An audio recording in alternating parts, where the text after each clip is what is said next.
L'Ukraine représente peut-être une sécurité à Nouvelle-Israël, au cas où des choses se passeraient mal.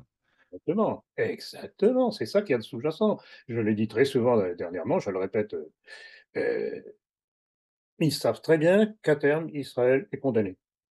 Alors ça mettra plus ou moins de temps en fonction de l'aide des Américains et de la communauté internationale, mais sur le terrain, Israël est acculé. Alors depuis des mois, Emmanuel Macron envoie illégalement nos soldats en Ukraine dans le total irrespect de notre constitution et sans consulter les citoyens. Pouvez-vous, docteur, nous en expliquer le contexte? Alors le contexte, bon, est très simple, c'est que Macron soutient son coreligionnaire Zelensky. Rappelez-vous que l'une des premières déclarations de Zelensky quand il est arrivé au pouvoir, était de dire qu'il comptait faire de l'Ukraine un grand nouvel Israël. Donc on retrouve à nouveau les intérêts de la communauté. Donc c'est aussi simple que ça.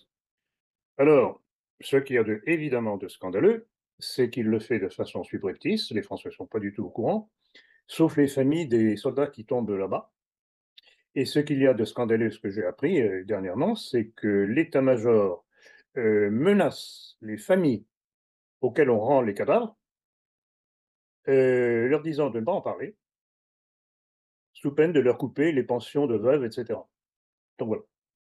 Donc c'est absolument scandaleux, c'est encore à nouveau la collusion entre l'état-major et le pouvoir, qui est au détriment des intérêts des Français, de la défense des Français. Qu'est-ce qu'on a à faire là-bas? Envoyer des soldats pour soutenir un pouvoir juif.